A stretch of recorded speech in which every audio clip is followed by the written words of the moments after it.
আসসালামু আলাইকুম। কেমন আছেন সবাই? আশা করি ভালো আছেন। আমিও ভালো আছি আপনাদের দোয়ায়। যে সকাল সকাল চলে যাচ্ছি হাঁটতে, বাহির হইলাম। এই যে সেদিক দিয়ে যাইতে যাইতে একটু ভিডিও করে নিলাম। এই বাড়িটা সাজায় রাখছে, মনে হয় বিয়ে শাদি কিছু। সেদিক দিয়ে হাঁটতে হাঁটতে যাচ্ছি। এই যে এটা হয়েছে চেতনা স্কুলের সামনে। সাইড দিয়ে স্কুলের ভ্যানগুলো অনেক সুন্দর করে সাজা রাখছে, তাই দেখে একটু ভিডিও করলাম। এই যে বাম সাইডে স্কুল, তাই দিক দিয়ে আমি হাঁটতেছি। হাঁটটা বাসায় যাইয়া বাসায় চলে আসলাম। তো মুরগি রান্না করব আজকে। মুরগি ভিজিয়ে রেখে গেছিলাম আমি, তখন আমি হাঁটটা এখন চলে আসলাম রান্না করতে। এখন বাজে 10টা। তো দিয়ে দিলাম তেল, তেলের মধ্যে তেজপাতা, দারচিনি, এলাচ দিয়ে দিলাম।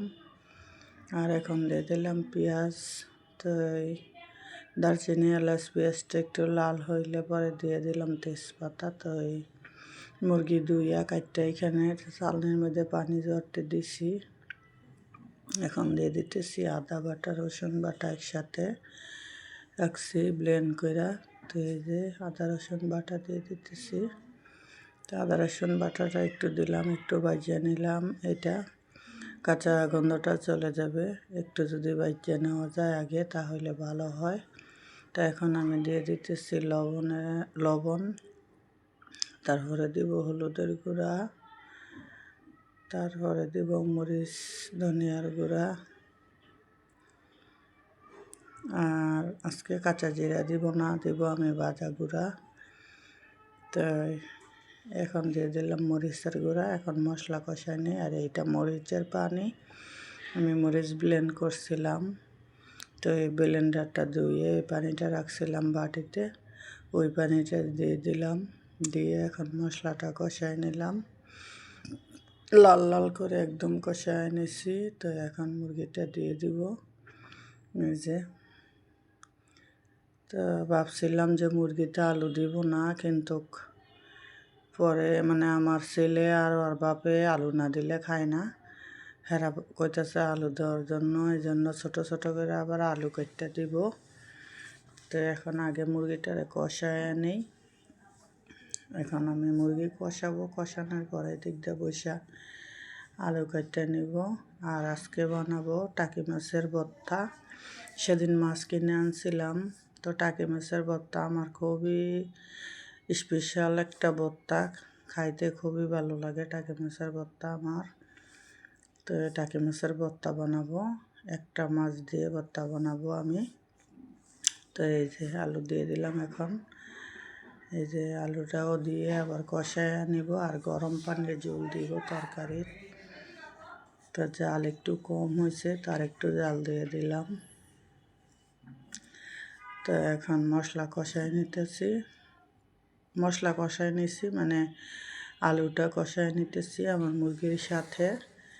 তো বলার মুরগি তো আমরা ছোটো ছোটো করে কাটছি, আর হলো তাড়াতাড়ি সিদ্ধ হয়ে যায় এই জন্য। আর এখন আল্লাহর রহমতে আমাদের বাসায় গ্যাস আছে। এখন আর গ্যাস মানে যায়, মানে দুপুরে মানে ধরেন 10টার দিকে চলে যায়, আবার বিকালে ধরেন 2টা 2:30টার দিকে, 2:30 3টার দিকেই চলে আসে। আমাদের বাসার লাইজারটা ছিল আগে পুরান, তো এই লাইজারটা বলতে বলতে সেই দিন লাইজারটা চেঞ্জ করছে। চেঞ্জ করার পরে এখন আমাদের বাসায় আল্লাহর রহমতে গ্যাস থাকে। এখন আর গ্যাসের কোনো সমস্যা হয় না, যখন খুশি মানে রান্না যায় বলতে আপনার 10টা 11টা পর্যন্ত থাকে না, আবার কোনো দিন থাকে। আর বিকালে 2টা 2:30 3টায় চলে আসে সুন্দর। আর আগে মনে করেন সকালে রান্না করা লাগতো তাড়াতাড়ি, আর বিকালে কোনো গ্যাসই আসতো না, তো এইভাবে রান্নতাম। তো এই যে আমার তরকারি রান্না শেষ। এখন আমি দিয়ে দিতেছি ধনেপাতা। এই যে আর এই ফাঁকে আবার জিরার ফাঁকি দিয়ে দিয়েছিলাম, এটা আপনাদেরকে দেখানো হয় নাই। তো এখন ধনেপাতা দিয়ে ডাইকা দিব এখন। আর বেশি ঝোল রাখবো না, মাখা মাখা রাখবো। ব্রয়লার মুরগিতে বেশি ঝোল ভাল লাগে না। তো এই তরকারিটার কালার কেমন হয়েছে দেখেন।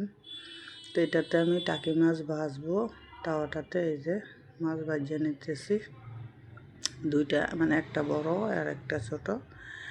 তো ভাজলাম। আর এই চিড়াগুলি আনছিলাম, চিড়াগুলি ভাজিয়ে নিই। চিড়াগুলো একটু না ভাজলে কেমন জানি মানে বেশি থেতলা থেতলা লাগে, তো ভাজিয়ে নিলে একটু মুচমুচা লাগে, এই জন্য ভাজিয়ে নিতেছি চিড়াগুলা।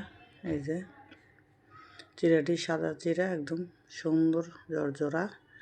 এটাতে চিড়া বাছলাম আর ওইটাতে খাওয়ার পানি বসাই দিলাম। তো এই যে আমি মাছের ভর্তা করব, নিয়ে আসলাম মাছ ভাজা আর শুকনো মরিচ ভাজি। আর হলো এখানে আমি পেঁয়াজটাও একটু ভাজিয়ে নিয়েছি, কারণ ঘরে আবার সরিষার তেল ছিল না, এই জন্য আবার পেঁয়াজের ভর্তা বানাবো। তো আলু টাকি মাছের ভর্তা হাতে বানাবো, অনেক মনে করেন দেরিতে যদি থাকে নষ্ট হইব না, পেঁয়াজটা কাঁচা হইলে তাহলে নষ্ট হয়ে যাব। তো তেলে আমি অল্প একটু হালকা ভাজিয়ে নিছি পেঁয়াজটা। তো এখন এই যে ভর্তা বানাই নিতেছি। এইভাবে টাকি মাছের ভর্তা কার কার পছন্দ কমেন্টে জানাবেন। আর আমি যা খাই, যাই রান্নাবান্না করি আপনাদের মাঝে শেয়ার করি, কিছু মনে করবেন না। সবাই আমার পাশে থাকবেন, আমার জন্য দোয়া করবেন। তো টাকি মাছের ভর্তা বানাইয়া আমি ভাত খাবো। তো আমার ভর্তা বানানোর পরেই মনে হইতেছে এখনই আমি ভাত খাই। টাইম ভর্তা বানায় ভাত খাবো। তো আজকের মতন এখন কাজ শেষ, আবার বিকেলবেলা যা কিছু করার করব। তো এই মুরগি দিয়ে আলু দিয়ে রান্না করছি, আর আগের তরকারি একটু ছিল, ওইটা জাল দিছি। আমার কাছে বাসি তরকারি আবার ভালো লাগে, বেশি বেশি তরকারি থাকলে আমি খাই, আর ভর্তা বানাইলে তো কথাই নাই। তো হেরা যে যার মতন যখন মন চায় খাবো। আমি এখন ভর্তা বানিয়ে আমি খাইয়ে নিব ভাত বাসি তরকারি দিয়া আর ভর্তা দিয়া। তো ভর্তা বানিয়ে নিলাম আমি। সবার দাওয়াত রইল ভর্তার, আসেন দাওয়াত ভর্তা খাইয়া যান।